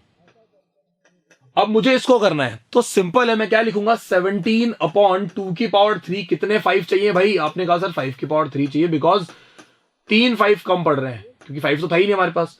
तो 17 मल्टीप्लाई बाय हो गया आपके पास 125, और यहां पर कितना आ जाएगा, यहां पर आ जाएगा आपके पास 10 की पावर 3। तो आप कह सकते हो कि 17 को मल्टीप्लाई करेंगे तो 17 5 होता है भाई 85, 8 कैरी चला गया, 17 2 34 प्लस 8 कितना हो जाएगा 42, 4 आगे जाएगा 17 में, 17 प्लस 4 कितना हो गया 21, अपॉन में कितना आ रहा है 1000। तो हमारा आंसर कितना हो गया, आंसर हो गया हमारा 2.125। खत्म क्वेश्चन। कितना आसान है यार, एकदम इजी, कुछ दम ही नहीं है इसमें ना, एकदम सिंपल सा पार्ट है। अब इसके आगे सुनना, इसके जस्ट नेक्स्ट वाला क्वेश्चन जो था वो क्या है, इसमें कहा इसका डेसिमल एक्सपेंशन निकालो। और हम लोग सब जानते हैं अच्छे तरीके से कि इसका डेसिमल एक्सपेंशन वो कभी नहीं पूछेगा, बिकॉज इसका आंसर है नॉन टर्मिनेटिंग रिपीटिंग। तो आपने क्या सीखा अभी आपने ये सीखा कि हम डेसिमल एक्सपेंशन उन्हीं का निकालेंगे जो टर्मिनेटिंग होंगे। जबरदस्ती नहीं पूछेगा आपसे, वो उन्हीं का पूछेगा जिनका टर्मिनेटिंग डेसिमल एक्सपेंशन आएगा। जैसे इन दोनों का पूछा, इसका नहीं पूछेगा, और इसका आप निकाल भी नहीं सकते इस मेथड से। इसका फाइंड कर सकते हैं, इसका फाइंड करके सिखाता हूं, देखना ध्यान से, एक मौका और दे रहा हूं समझने का, इसको देखना ध्यान से। फैक्टर्स है इसके, क्या फैक्टर्स है भाई, इसके फैक्टर्स है हमारे पास 3/2 की पावर 6 इंटू 5, 2 की पावर 6 इंटू 5। आपने 5 की पावर 5 से ऊपर नीचे मल्टीप्लाई कर दिया। अब आप ये सोच रहे हो कि 5 की पावर 5 से क्यों किया, बिकॉज हमारे पास एक 5 तो ऑलरेडी था ना, हमें 2 से पावर मैच करनी है, सीधी सी बात है, क्योंकि 2 की पावर 6 है, 5 की पावर 1 है, तो हमें कितने 5 की कमी पड़ रही है, 5 5 की कमी है। मैंने 5 की पावर 5 से इसको तुरंत क्या कर दिया, मल्टीप्लाई कर दिया। तो यहां पर ऊपर भी करना पड़ेगा 5 की पावर 5 से, तो यहां पे हो जाएगा 3 मल्टीप्लाई बाय 3125। अभी देखा था हमने 5 की पावर 5 कितना होता है 3125, और ये कितना हो जाएगा 2 इंटू 5 की होल पावर 6, यानी कि आप कह सकते हो कि ये हो गया हमारे पास 3 5s are 15, 6 7, 3 1s are 3 and 3 3s are 9, upon में आएगा हमारे पास टोटल 6 zeros। तो आपका आंसर कितना निकल के आएगा बेटा 0.009375। This is your answer. तो ये आपका आंसर निकल के आ चुका है, ये आपका आंसर निकल के आ चुका है। इस तरीके से आप डेसिमल एक्सपेंशन फाइंड कर सकते हो बिना डिवाइड किए, बड़े आराम से। पूरा का पूरा एक्सप्लेन किया आपको ढंग से, अगर कोई दिक्कत हो तो आप आराम से पूछ सकते हो, कोई डाउट नहीं है इस तरह ना। आगे चलते हैं। इसके बाद ये कुछ क्वेश्चंस एनसीईआरटी के आगे वाले पार्ट से जिनको आप आराम से कर सकते हो। जैसे कि मुझे इस वाले पार्ट में थोड़ा सा प्रॉब्लम है, इस वाले पार्ट को मैंने फैक्टराइज किया, पहले मैंने इसको 7 से कैंसिल किया 11, और फिर यहां पे किया 30 आ गया, लेकिन अभी भी आप देख रहे हो कि फैक्टर्स के अंदर 3 इंटू 2 इंटू 5 आएगा। तो इसका आंसर क्या हो गया, non terminating repeating, NTR, non terminating repeating है ना, आपको वहां NTR नहीं लिखना है, ध्यान रखना। अब इसे कई लोग यहां जज करते हैं, यहां पे कई लोग सोचेंगे कि इसका आंसर क्या लिखे, लेकिन आपको पता है कि ये कैंसिल हो रहा है, 3 2 6, 3 5 15, आंसर आ रहा है 2/5, अपॉन में 5 बच रहा है अकेला, वो भी, तो इसका आंसर हो गया टर्मिनेटिंग। आई बात समझ में। और फिर इसको निकालना आप जानते ही हो, 2 से मल्टीप्लाई करना है, ऊपर 2 से करना है, ऊपर 4 हो जाएगा, नीचे 10 आएगा, 0.4 इसका आंसर है। तो आप बड़े आराम से कर, डिवाइड नहीं करना है, यहाँ पे ध्यान रखना। यहाँ कितने 5 से मल्टीप्लाई करोगे डेसिमल एक्सपेंशन निकालने के लिए, इसका आंसर टर्मिनेटिंग है, सबको पता है। कितने 5 से मल्टीप्लाई करोगे, आपने कहा सर एक 5 से और कर देंगे तो नीचे 2 और 5 दोनों की पावर सेम हो जाएगी, ऊपर 23 इंटू 5 हो जाएगा 115, और हम आराम से सॉल्व कर सकते हैं, कोई दिक्कत ही नहीं है। तो आप इस तरीके से सॉल्व कर सकते हो बड़े आराम से। इसका आंसर लिख देना कि it is non terminating repeating, क्योंकि यहाँ पे 7 की पावर 5 भी आ रहा है। यहां पर आप इसको जज करोगे तो पहले 5 से काट देना, नीचे 10 हो जाएगा, और 10 हम जानते हैं कि 10 का होना तो बेसिकली बहुत ज्यादा आसान है हमारे लिए। 5 से 35, 5 10 से 30, 50 हो गया। आपका आंसर आएगा 7/10। और आंसर इज 0.7। आपको कुछ और करने की जरूरत ही नहीं, तो हो गया, ऑटोमेटिकली डिवाइड करने की जरूरत ही नहीं पड़ी। तो आप इस तरीके से कर सकते हो। अब देखो सेकंड क्वेश्चन में उसने क्या पूछा है, write down the decimal expansion of those rational numbers in question 1 among above which have terminating decimal expansion, जिनके डेसिमल एक्सपेंशन टर्मिनेटिंग। ये काम हम ऑलरेडी करके आ गए हैं, यानी कि क्वेश्चन नंबर 2 एक्सरसाइज 1.4 का क्वेश्चन नंबर 2 ये कहता है कि जो क्वेश्चन नंबर 1 में जिनका आंसर टर्मिनेटिंग था उनके डेसिमल एक्सपेंशन भी निकालो, और हम तो ऑलरेडी निकालना सीख के आ गए। तो इस तरीके से आपको करना है, कोई दिक्कत ही नहीं। चलते हैं आगे। ये हमारी एनसीईआरटी का लास्ट क्वेश्चन है, 1.4 का आखिरी थर्ड क्वेश्चन, और अच्छा क्वेश्चन पूछा है, बेसिक से पूछा है। इसने बोला है कि in the following real numbers, ये सब रियल नंबर्स हैं, in each case decides whether they are rational or not. If they are rational and of the form P upon Q, what can you say about their prime factors of Q?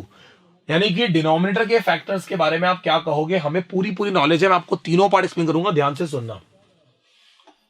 क्योंकि ये terminating decimals है, मैं आपको reason साथ में दे रहा हूं। It is a terminating decimal expansion, so it is a rational number. पहला आंसर हुआ कि वो रैशनल नंबर है। Yes, it is a rational number. Yes, it is a rational number. और जब हम इसको प्रेजेंट करेंगे P अपॉन Q की फॉर्म में, जब मैं इसको P अपॉन Q की फॉर्म में प्रेजेंट करूंगा, तो जो Q के फैक्टर्स होंगे वो 2 की पावर m इंटू 5 की पावर n की फॉर्म में होंगे। आप सब जानते हो ये चीज, मैंने ऐसा क्यों लिखवाया, क्योंकि इसके डेसिमल हम रिमूव करेंगे, नीचे आएंगे, टोटल कितने जीरो आएंगे, 9 zeros, 1 और उसके बाद 9 zeros। तो आप बोल सकते हो कि उसके फैक्टर्स करने पर 2 की पावर m इंटू 5 की पावर n ही आएगा, बिकॉज टर्मिनेटिंग वही हो सकता है जिसके डिनोमिनेटर इस फॉर्म में होंगे। इसको देखकर आपने कहा कि ये नॉन टर्मिनेटिंग नॉन रिपीटिंग है, ये तो नॉन टर्मिनेटिंग नॉन रिपीटिंग है, तो ये तो नंबर ही इर्रेशनल है। और जो इर्रेशनल नंबर होता है वो P अपॉन Q की फॉर्म में कभी प्रेजेंट हो ही नहीं सकता, नॉट पॉसिबल। तो ये तो रिजेक्ट हो गया, ये P अपॉन Q की फॉर्म में प्रेजेंट हो ही नहीं सकता। तो कौन से Q के फैक्टर्स हम क्यों निकाले भाई, हटाओ इसको। चलते हैं थर्ड वाले पार्ट पे। इसका डेसिमल एक्सपेंशन कह रहा है कि ये नॉन टर्मिनेटिंग बट रिपीटिंग है, बट रिपीटिंग है। अगर ये नॉन टर्मिनेटिंग रिपीटिंग है तो इसके जो इसको P अपॉन Q की फॉर्म में प्रेजेंट कर सकते हैं, लेकिन इसमें जो Q के फैक्टर्स होंगे वो आप लिखेंगे अदर देन, आप ऐसे लिखो इसको, इस तरीके से लिखो, factors of Q includes other numbers with 2 and 5. Factors of Q includes other number with 2 and 5, यानी कि 2 और 5 के साथ कोई अदर नंबर भी प्रेजेंट हो सकता है, लाइक 3, 7, अदर देन 2 and 5 बोलना गलत है। जैसे कि हमने पीछे क्वेश्चन देखा था, उसके अंदर देखो आप ध्यान से, इसके फैक्टर्स में 2 और 5 के साथ 7 था, 2 और 5 दोनों थे ना, लेकिन 7 की वजह से हमने इसको क्या कहा कि ये नॉन टर्मिनेटिंग रिपीटिंग है। तो बस इसी बात को ध्यान रखते मैंने क्या आंसर दिया कि factors of Q includes other numbers also with 2 and 5, 2 और 5 के साथ अदर नंबर भी आ सकता है, ध्यान रखना। तो आपने इस अकॉर्डिंग इनको जज किया, और ये पूरा का पूरा बेसिक एक ही चीज पे काम कर रहा था। अब हम लोग क्या करने वाले हैं, अब सबसे इंपॉर्टेंट काम, ये वीडियो का सबसे लास्ट पार्ट है, और ये ज्यादा इंपॉर्टेंट इसलिए बिकॉज इसमें हम एक्स्ट्रा क्वेश्चंस कवर करेंगे, तो थोड़ा ध्यान से देखना और तुरंत फटाफट हमें कवर करने हैं questions. Extra questions important from एक board examination point of view, board के पॉइंट ऑफ व्यू से बहुत ज्यादा इंपॉर्टेंट है भाई। स्टार आगे बढ़ दिया है अपन ने, इसको ध्यान रखना, ठीक है सब, बहुत इंपॉर्टेंट है। ये क्वेश्चन 1 मार्क में आता है जनरली। क्या पूछता है ये बोलता है कि बताओ भाई, आपको बताना रहेगा यहां पर कि m 2m 3m m 2m 3m 4m और 5m, इनका एलसीएम क्या होगा, आपको इनका एलसीएम निकालना है। तो आपने सबसे पहले m के फैक्टर्स निकालना है, 1 मल्टीप्लाई बाय m, 2m के फैक्टर्स निकालने हैं, 2 मल्टीप्लाई बाय m, 3m के निकाले 3 मल्टीप्लाई बाय m, 4m के निकाले 2 की पावर 2 मल्टीप्लाई बाय m, और 5m के निकाले कितने हो गए, 5 मल्टीप्लाई बाय m। तो आप ये कह सकते हो कि जो एलसीएम होगा इन सबका उसमें m तो आएगा ही, साथ में और क्या क्या आएंगे वो देखना है, क्योंकि m की पावर सब जगह 1 है, तो highest power of m is 1। LCM में हाईएस्ट पावर देखते हैं, हम सबको पता है 1 को लिखने का कोई मतलब नहीं है। 2 की हाईएस्ट पावर क्या है? 2 की हाईएस्ट पावर 2 है, तो 2 की पावर 2, देखो यहाँ पे 2 की पावर 2 हाईएस्ट पावर है। 3 की हाईएस्ट पावर क्या है? यहाँ सब जगह 3 की पावर 0 है, सिर्फ यहाँ छोड़ के, तो 3 की पावर 1 इज हाईएस्ट। 5 की हाईएस्ट पावर क्या है? सब जगह 5 की पावर 0 है, सिर्फ यहाँ 5 की पावर 1 है, तो 5 की हाईएस्ट पावर हो गई 5। तो हम कह सकते हैं कि ये 4 5 का कितना हो गया? 20, 20 इंटू 3 कितना होता है? 60, और 60 इंटू m कितना हो जाएगा? 60 m। This is your answer. 60 m आपका आंसर है। 60 m इसका एलसीएम है। जनरली बच्चे लिख देते हैं सिर्फ 60 या सिर्फ m, बेवकूफी कर रहे हैं वो। एलसीएम पूछा है उसने, अगर एचसीएफ पूछा होता तो मैं भी आपके साथ इसका आंसर लिखता है m। अगर मैंने आपने इसमें एचसीएफ पूछा तो आंसर क्या लिखते हैं? m लिखते। ध्यान रखना, अभी तक आपने जो भी पढ़ा इस चैप्टर में वो सब यहां कवर हो जाएगा। एक्स्ट्रा क्वेश्चंस पे ध्यान से सुनना। Next is the sum of LCM and HCF of two number is 7380, यानी कि एलसीएम और एचसीएफ दोनों को ऐड करने पर कितना आता है? 7380 आता है। This is the first equation. इसमें आएगा if the LCM of this number is 7340 more than their HCF. Second part में ये कहता है कि जो एलसीएम है वो एचसीएफ से 7340 ज्यादा है। मैंने एचसीएफ में 7340 ऐड किया तो वो एलसीएम के इक्वल आ जाएगा। तो बेसिकली आप ये कह सकते हो कि LCM minus HCF is equals to कितना हो गया? 7340। अब मेरी बात थोड़ा ध्यान से समझना। एलसीएम एचसीएफ से आज मेरे पास जो अमाउंट है, मान अब देखो पैसों क्या समझते हैं, क्योंकि पैसों के मामले में हम बहुत तेज होते हैं सबके सब, है ना। हम पैसा चाहिए हमें जिंदगी में, तो मैं हूं और आप हो, हम अब एक दूसरे में कंपेयर कर रहे हैं। मेरे पास आपके पास जो अमाउंट है उससे 100 रुपए कम है, मेरे पास 100 रुपए कम है। तो हम दोनों के अमाउंट को इक्वेट कैसे करेंगे? आप अपने अमाउंट में से 100 रुपए निकाल दो तो हम दोनों का अमाउंट बराबर हो गया, या मेरे को 100 रुपए दे दो तो हम दोनों का अमाउंट बराबर हो जाएगा। तो बेसिकली यहां पर भी सेम कॉन्सेप्ट है। एलसीएम एचसीएफ से 7340 ज्यादा था। LCM is 7340 more then HCF. LCM HCF से इतना ज्यादा है। अगर एचसीएफ को मैंने यही चीज दे दी कि भाई तू इतना रख ले, तो तू एलसीएम के इक्वल आएगा ही नहीं आएगा? बिल्कुल आएगा। तो हमने उस अकॉर्डिंग इक्वेशन बनाई है। मैंने एलसीएफ में उसको ऐड किया और एचसीएफ को उसमें ऐड करके एलसीएम के इक्वल कर दिया। सेकंड इक्वेशन आ गई। दोनों इक्वेशंस को मैंने रखा और दोनों इक्वेशंस को सॉल्व करके मैं किसके लिए निकाल सकता हूं? मैं एलसीएम और एचसीएफ दोनों की वैल्यूज निकाल सकता हूं बड़े आराम से, क्योंकि दोनों इक्वेशंस मेरे पास है और मुझे सिर्फ इनको क्या करना है? ऐड करना है। दोनों इक्वेशंस को ऐसे मैं ऐड करूंगा, एचसीएफ कट जाएगा और 2 times of LCM is equals to आएगा हमारे पास कितना? इन दोनों को ऐड करने पर कितना आएगा भाई? आपने ऐड किया 0 7 40, तो एलसीएम निकल के आएगा 7360। This is your LCM. ये आपका एलसीएम आ गया। This is your LCM. इस एलसीएम को यहां पुट कर दो, यहां से एचसीएफ निकल के आ जाएगा। यहां से एचसीएफ कितना निकल के आएगा? आपने कहा सर 7380 में से माइनस कर देंगे इस एलसीएम की वैल्यू को, दैट इज 7360। अब ये क्वेश्चन एग्जाम के अंदर आ चुका है, ध्यान रखना, इसीलिए आपके सामने करवा रहा हूं। ध्यान रहे ये बोर्ड्स में आए हुए क्वेश्चंस हैं जो एग्जाम में पूछ जा सकते हैं। एचसीएफ कुछ एक्स्ट्रा क्वेश्चंस यानी कि जनरली जो एनसीईआरटी में थे वो तो पूछते रहते हैं, कुछ ऐसे अलग से जो पूछे वो आपको करवा रहा हूं। एचसीएफ कितना आ गया? 20। अब इसने आपसे पूछा क्या था कि find the product of 2 numbers. LCM HCF की बात करते करते इसने जिन 2 नंबर्स की एलसीएम एचसीएफ हैं, ये उन 2 नंबर्स का प्रोडक्ट पूछा है। और आप सब जानते हो कि मेरे को नंबर्स के बारे में कुछ भी नहीं पता है, लेकिन मुझे एक प्रॉपर्टी पता थी। बताओ क्या थी प्रॉपर्टी? सबके दिमाग में बोलनी चाहिए एक साथ कि a multiply by b is equals to HCF into LCM. तो हम यहां पर लिखेंगे a multiply by b is equals to HCF multiply by LCM. तो हम कह सकते हैं कि एचसीएफ 20 था और एलसीएम कितना है? 7360। तो हमारा आंसर कितना निकल के आएगा? 147200। This is your answer. और ये आपका प्रोडक्ट निकल के आ गया दोनों नंबर्स का। अगर आप में से किसी को भी इसमें डाउट है तो आप बड़े आराम से पूछ सकते हो, कोई दिक्कत ही नहीं है, क्योंकि बड़े आराम से हमने प्रोडक्ट निकाल दिया, क्योंकि हमें ये चीज याद थी। This is the most important thing जो हमें याद है।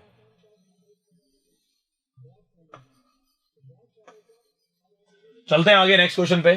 तो नेक्स्ट क्वेश्चन है अपना, कैन द नंबर 6 की power n and with digit 5। इसने पूछा है क्या 6 की power n can and with digit 0? NCERT में था, मैंने 5 पूछा है, घुमा दिया उसने।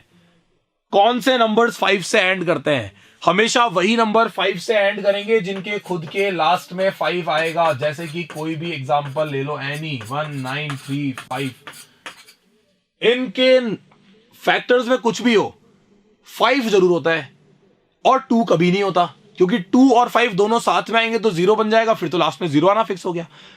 तो इन सब के लास्ट में हमेशा 5 आएगा, पावर कुछ भी लगा दो। तो कौन से नंबर्स लास्ट में 5 आता है जिनके खुद के फैक्टर्स में 5 हो, 2 नहीं हो? तो हम लिखेंगे नो 6 की power n cannot end with digit 5 because according to fundamental theorem of arithmetic factors of 6 is 2 multiplied by 3।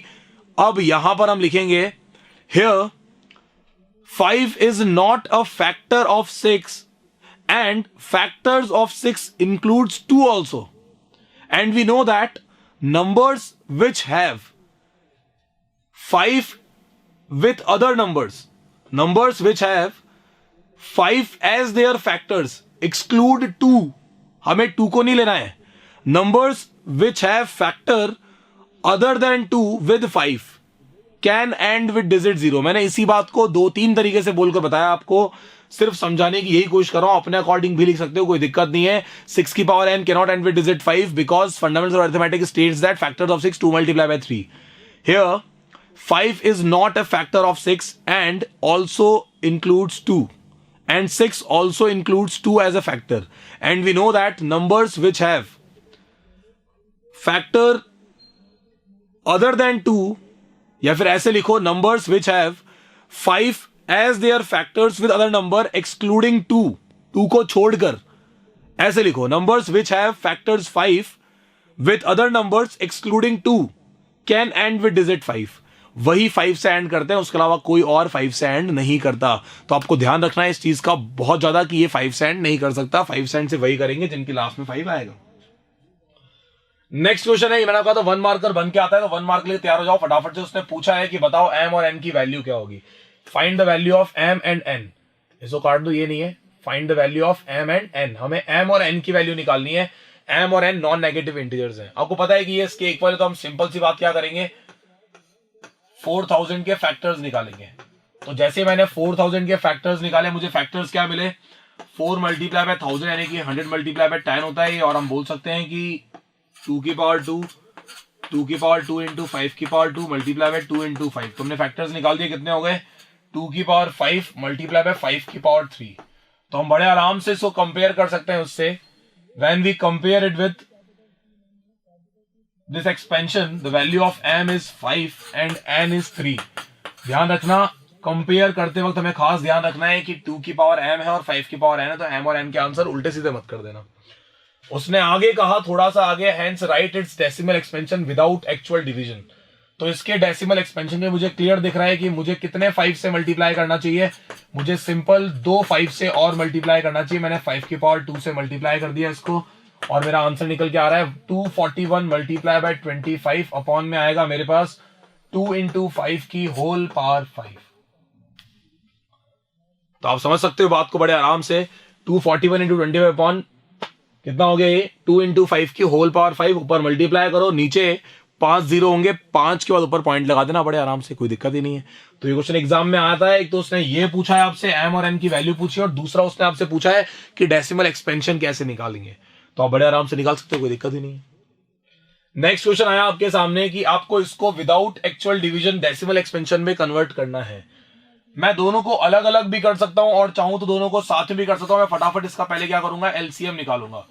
LCM आएगा इसका 40, यहां पे हो जाएगा हमारे पास 150 और यहां पे हो जाएगा हमारे पास 5। हमारा आंसर निकल के आएगा 155 अपॉन 40।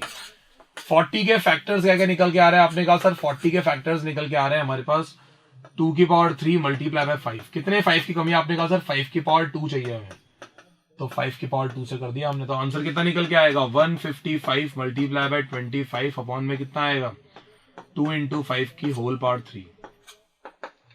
25 5 जा 125 होता है, 12 कैरी चला गया। 25 5 जा 125 प्लस 12 कितना हो जाएगा, 137। 13 कैरी 25, 25 प्लस 13 कितना हो गया, ये हमारे पास ये हो जाएगा 38 अपॉन में कितना आ रहा है 1000। तो हमारा आंसर कितना निकल के आएगा 3.875। This is our answer. ये हमारा आंसर है जो हमें ध्यान रखना है। खत्म। Without actual division decimal expansion आ चुका है, आपने इस तरीके से किया। एक और तरीका क्या है कि आप इसका अलग से निकालो, इसका अलग से निकालो, डेसिमल एक्सपेंशन बिना डिवाइड कर दोनों को ऐड कर दो, कोई दिक्कत ही नहीं है। इसके आगे चलते हैं। इसने कहा कि HCF of 65 and 117 can be expressed, यानी कि इन दोनों का जो HCF है वो इस फॉर्म में एक्सप्रेस हो सकता है। आपको यहां से m की वैल्यू फाइंड करनी है। अगर मुझे m की वैल्यू फाइंड करनी है और इसने कहा कि HCF ऑफ 65 एंड 117 इस फॉर्म में एक्सप्रेस हो सकता है, तो मैं सबसे पहले इनका HCF निकालूंगा और वो HCF निकल के आएगा 13। और सब जानते हैं कैसे निकालेंगे। 65 का फैक्टर होगा 13 इंटू 5, 117 का फैक्टर होगा 13 मल्टीप्लाई बाय 9, ठीक है। 39 से होता है 117, बिल्कुल सही है। यानी कि आप बोल सकते हो उसके फैक्टर थोड़ा कर देते हैं हम लोग, प्राइम फैक्टर्स नहीं निकाले हमने, 3 मल्टीप्लाई बाय 3 कर देते हैं।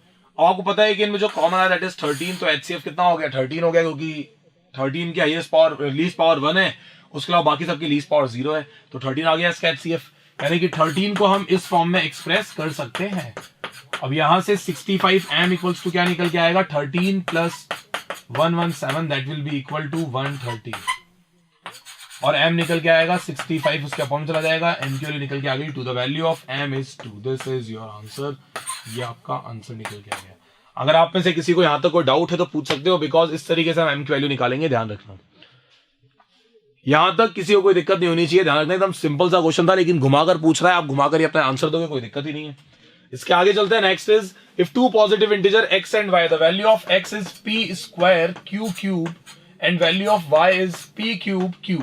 ये क्वेश्चन काफी एग्जाम में आते हैं, आपको इनका LCM और HCF दोनों निकालना है। और फिर सबसे इंपॉर्टेंट ये पूछा है क्या हम HCF को, क्या हम LCM को HCF का मल्टीपल बोल सकते हैं। एक्सप्लेन भी करना है, मैं सब एक्सप्लेन कर दूंगा, लेकिन सबसे पहले HCF और LCM निकालना मेरे को आए। HCF में कौन सी पावर्स लेते हैं, हम सबको पता है कि हम लोग HCF में पावर्स लेते हैं वो जो होती है least.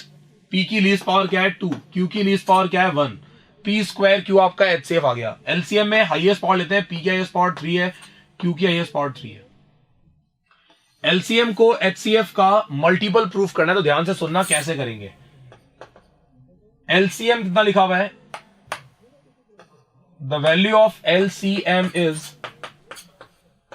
P square Q multiply by P Q square. This is the value of LCM, यही तो है LCM। इसको मैंने ऐसा एक्सप्रेस कर दिया। इन दोनों में से HCF कौन सा है, ये अपना HCF है, तो मैंने इसको लिखा LCM is equals to HCF multiply by P Q square. तो हम लोग ये समझ पा रहे हैं कि LCM, दिस शोज दैट, लिखेंगे this shows that LCM is a multiple of HCF। Clearly समझ में आ रहा है कि जब HCF को इससे मल्टीप्लाई करेंगे तो ऑटोमेटिकली क्या हो जाएगा, LCM आ जाएगा। तो ये आपने अपना एक्सप्लेनेशन दे दिया उसको कि यस LCM जो है वो HCF का मल्टीपल है, और उसको हमने एक्सप्लेन भी कर दिया इस तरीके से कि देखो हमने लिख दिया, एक्सप्रेस कर दिया। आगे चलते हैं। इसके बाद नेक्स्ट पार्ट है, can two numbers have 16 as their HCF and 380 as their LCM, give reason. 1 markers बहुत जबरदस्त बनता है इस चैप्टर पे, ध्यान रखना। ये पे आपको पहले भी क्वेश्चन करा रखा है। क्या दो नंबर्स का HCF 16 और उनका LCM 380 हो सकता है? आपने कहा no. Why? Because 16 is not a factor of, because 16 is not a factor of, because 16 is not a factor of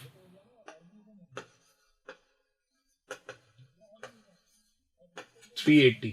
16 380 को डिवाइड नहीं करता, और अगर 16 380 को डिवाइड नहीं करता तो ये बिल्कुल पॉसिबल नहीं है कि दो नंबर्स का LCM और HCF इस तरीके से हो, 380 और 16। तो आप साफ मना कर देना, इट इज नॉट पॉसिबल। ये उसका रीजन है, because 16 is not a factor of 380 and we know that HCF is always a factor of LCM। Next question आया कि find the smallest number which when increased by 17 is exactly divisible by 520 and 468। इन question थोड़ा ध्यान से सुनना, ये बहुत ही बढ़िया क्वेश्चन है, सब सुनेंगे। इसने कहा कि एक ऐसा सबसे छोटा नंबर निकालो जिसको जब हम 17 से इंक्रीज करें, जब हम उसको 17 से इंक्रीज करें तो वो 520 और 468 से डिविजिबल हो। पहली बात तो ये कि अगर वो नंबर 520 और 468 से डिविजिबल है तो वो उनसे बड़ा है। ऐसा नंबर जो दोनों नंबर से डिविजिबल हो, ऐसा नंबर जो इन दोनों से एग्जैक्टली डिविजिबल हो, वो इन दोनों का एक ही चीज हो सकती है, दैट इज एलसीएम। तो आप सबसे पहले इन दोनों का क्या निकालेंगे? एलसीएम निकालेंगे। जो एलसीएम आएगा वो इन दोनों से एग्जैक्टली डिविजिबल होगा, ये 100% श्योर है। पर इसने बोला कि नंबर ऐसा चाहिए जिसको जब हम 17 से इंक्रीज करें तब वो इन दोनों से एग्जैक्टली डिविजिबल हो और सबसे छोटा भी हो। तो सीधी सी बात है यार कि एलसीएम को अगर मैं माइनस कर देता हूं 17 से, तो जो भी मेरा आंसर आएगा वही तो मेरा फाइनल आंसर बनेगा। जैसे ही मैं एलसीएम में से 17 माइनस करूंगा, एक नंबर मेरे सामने आएगा, that number is the smallest number. क्योंकि जैसे आप उस नंबर में 17 ऐड करोगे, इनका एलसीएम आंसर आ जाएगा, और एलसीएम को तो ये एग्जैक्टली डिवाइड करते ही हैं। तो सिंपल सी बात है, आप एलसीएम में से क्या माइनस कर दो? उस नंबर को माइनस कर दो। ये पूरा का पूरा कॉन्सेप्ट चल रहा है कि कौन किसको एग्जैक्टली डिवाइड करता है। एलसीएम को ये दोनों एग्जैक्टली डिवाइड करते हैं, और एलसीएम सबसे छोटा नंबर है जो इन दोनों से एग्जैक्टली डिवाइड होता है। एलसीएम के बाद ऐसे बहुत से नंबर है, लेकिन एलसीएम से पहले ऐसा एक भी नंबर नहीं है जो इन दोनों से एग्जैक्टली डिविजिबल हो। इन दोनों का एलसीएम जो आएगा वो हमें नहीं चाहिए, हमें नंबर वो बताओ जिसको जब हम 17 से इंक्रीज करें तब वो उनसे एग्जैक्टली डिवाइड हो। तो सिंपल सी बात है, एलसीएम में से 17 माइनस कर दो, जो भी आंसर आएगा वो हमारा फाइनल आंसर होगा। Find the smallest number which leave remainder 8 and 12 when divided by 28 and 32 respectively.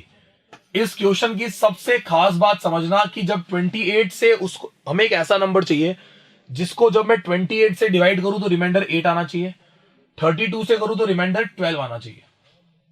इसने कहा find the smallest number which leave remainder 8 and 12 when divided by 28 and 32 respectively।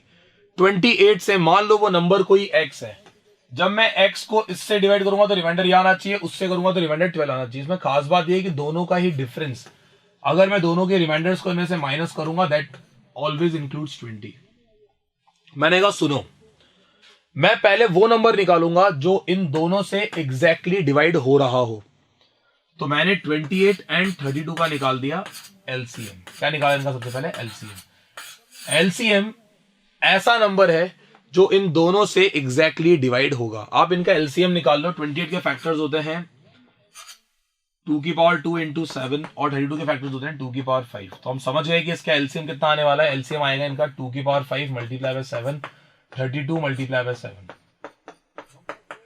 7 2 14 हो गया, 7 से 21, 2 to 4, 2 to 4 आ गया आपका एलसीएम। एलसीएम हो गया हमारे पास 2 to 4। अब मुझे एक बात बताओ सब कि एलसीएम अगर 2 to 4 है, एलसीएम अगर 2 to 4 है हमारे पास, तो उस नंबर को कैसे निकाले जो इनसे एग्जैक्टली जो इन दोनों से डिवाइड करने पर रिमाइंडर 8 और 12 निकाल के दे। 2 to 4 ऐसा सबसे स्मॉलेस्ट नंबर है जो इन दोनों से एग्जैक्टली डिविजिबल है, एग्जैक्टली डिवाइड हो रहा है। मुझे ऐसा नंबर चाहिए जिसको जब मैं डिवाइड करूं तो रिमाइंडर 8 आना चाहिए, इससे को तो 12 आना चाहिए। तो सिंपल सा लॉजिक है, अगर मैं इसको इन दोनों के डिफरेंस से पीछे बैक कर दूं, यानी कि अगर मैं 224 में से 20 को माइनस करूंगा, आंसर आएगा 204। 204 को आप इससे डिवाइड कर लेना, क्योंकि वो ऑलरेडी ही अपने 20 स्टेप्स पीछे हो चुका है। तो जैसे आप उसको 28 से डिवाइड कर, मान लो कि 2 to 4 28 से डिवाइड हो रहा था 6 टाइम्स। मैं एग्जांपल दे रहा हूं, छोटा सा एग्जांपल दे रहा हूं कि मान लो कि 2 to 4 28 से डिवाइड हो रहा है 12 टाइम्स में या 18 टाइम्स में। 18 टाइम्स में 28 से 2 to 4 डिवाइड हुआ, या 8 टाइम्स में डिवाइड हुआ। 8 टाइम्स में इसने इसको 2 to 4 को डिवाइड कर दिया, 28 ने 2 to 4 को 8 टाइम्स में एग्जैक्टली डिवाइड कर दिया। जब मैं इसको डिवाइड करने जाऊंगा तो मैं 28 से 7 टाइम्स में डिवाइड करूंगा। तो 7 टाइम्स डिवाइड करने पर जो वैल्यू आएगी वो इससे 28 स्टेप्स पीछे होगी, लेकिन हमने इसको सिर्फ 20 स्टेप्स ही पीछे किया है। तो जब इससे डिवाइड करेंगे तो रिमाइंडर 8 आएगा, और जब इससे करेंगे तो रिमाइंडर कितना आएगा? 12 आएगा। तो ध्यान रखना, आप सिंपल सा कॉन्सेप्ट ध्यान रखो, इसको बैठकर ढंग से सोचोगे तो आपको समझ में आएगी बात कि जब इनका जो रिमाइंडर, जब ये क्वेश्चन तभी बन सकता है जब इनके रिमाइंडर सेम आ रहे होंगे। माइनस करो अपने अपने रिमाइंडर्स को, इनमें से 20 आ रहा है तो जो भी इनका एलसीएम आता है उसमें से आप इस जो कॉमन पार्ट था उसको माइनस कर दो, वही आपको फाइनल आंसर होगा। आगे चलते हैं। इसके बाद नेक्स्ट पार्ट आ रहा है, what is the smallest number that when divisible by 35, 56, 91 leave remainder 7 in each case. एक ऐसा नंबर बताओ जिसको जब मैं 35 से 56 से और 91 से डिवाइड करूं तो उसमें हमेशा 7 रिमाइंडर बचना चाहिए। सिंपल सी बात है, पहले मैं ऐसा नंबर निकालूंगा जो सबसे छोटा हो और इन सब से डिविजिबल हो। मैंने निकाला इन सबका एलसीएम। जो इनका एलसीएम आएगा उससे अगर इनको डिवाइड करोगे रिमाइंडर बचेगा 0। हमें बचवाना है 7। तो जो भी इनका एलसीएम आएगा उस एलसीएम में क्या ऐड कर दोगे? 7। ये आपका आंसर निकल के आ गया। This is your answer. तो जो भी इनका एलसीएम आएगा वही आपका आंसर, जो एलसीएम आएगा उसमें 7 ऐड कर देना, वो आपका आंसर निकल जाएगा। उसको जब भी डिवाइड करोगे रिमाइंडर हमेशा क्या बचेगा? 7 बचेगा। तो नॉर्मल सी बात है, फैक्ट एकदम। आगे चलते हैं। इसके बाद the next question is find the greatest number of 6 digit which is exactly divisible bye 24, 15 and 36। ऐसा 6 डिजिट ग्रेटेस्ट नंबर बताओ। सबसे ग्रेटेस्ट नंबर होता है 6 डिजिट का ये। This is the greatest 6 digit number. This is a greatest 6 digit number. ये दुनिया का सबसे बड़ा 6 डिजिट नंबर है। This is the greatest 6 digit number. जब भी मैं इसको डिवाइड करूंगा इनसे इनसे इनसे, ये एग्जैक्टली डिविजिबल होना चाहिए। नहीं हो रहा, ये नहीं है वो नंबर। ये तो दुनिया का सबसे बड़ा 6 डिजिट नंबर है, ऐसा बोल सकते हैं। लेकिन मुझे वो नंबर निकालना है जिसको जब मैं इन तीनों से डिवाइड करूं तो वो एग्जैक्टली डिवाइड होना चाहिए और ग्रेटेस्ट भी हो। तो बहुत ही सिंपल तरीका है, ध्यान से सुनना। आप लोग इस 99999 को, आप इस 99999 को डिवाइड करो इन तीनों के एलसीएम से। इनका एलसीएम जो भी आ रहा है आप उससे इसको डिवाइड करो। लास्ट में आपका बचेगा एक रिमाइंडर। जो भी आपका रिमाइंडर बचेगा उस रिमाइंडर को डायरेक्टली इसमें से माइनस कर दो। तो जो भी आपका फाइनल आंसर आएगा वही आपका आंसर है। ध्यान से सुनना वापस। ऐसा क्यों? इन तीनों का एलसीएम जिस भी वैल्यू को डिवाइड करेगा ये तीनों ऑटोमेटिकली उसको डिवाइड करेंगे। तो मैंने पहले तो इन सब में कॉमन चूज किया। देखो एक एक से करके देख नहीं सकता। मैंने तीनों कॉमन निकाला, कॉमन आया इनका एलसीएम। एलसीएम ऐसा नंबर है जिस भी नंबर को डिवाइड करेगा ये तीनों उसके पीछे पीछे आकर उसको डिवाइड करेंगे। ऐसा हो सकता है कि डिवाइड ना करें। एलसीएम की बात इनको माननी पड़ती है। तो एलसीएम निकाला। एलसीएम जब इनको डिवाइड करेगा, जब एलसीएम से हमने इसको डिवाइड किया तो कोई रिमाइंडर बचा होगा। वो जो रिमाइंडर हमारा आएगा इसका मतलब है कि एलसीएम इसको एग्जैक्टली डिवाइड नहीं कर रहा। रिमाइंडर जो आ रहा है वो ये शो कर रहा है कि एलसीएम ने इसको एग्जैक्टली डिवाइड नहीं किया। तो उस रिमाइंडर को इसमें से माइनस कर दो। तो जो भी आंसर आएगा उसको एलसीएम डिवाइड कर रहा है। एलसीएम कर रहा है तो ये तीनों भी कर रहे हैं। तो वही तो दुनिया का सबसे बड़ा 6 डिजिट नंबर है जिसको ये तीनों डिवाइड करते हैं। सिंपल सा कॉन्सेप्ट है। तो आप समझ गए ना, एलसीएम से इसको डिवाइड करना, रिमाइंडर आएगा उसको माइनस करना डायरेक्ट। सिंपल सा कॉन्सेप्ट है। ये हमारा एक लास्ट क्वेश्चन है, ध्यान से सुनना। हमें ऐसा ग्रेटेस्ट नंबर बताओ जिसको जब, जिस नंबर से जब इसको डिवाइड करें, इसको डिवाइड करें और इसको डिवाइड करें तो रिमाइंडर बचना चाहिए 8, यहां बचना चाहिए 9 और यहां बचना चाहिए 10।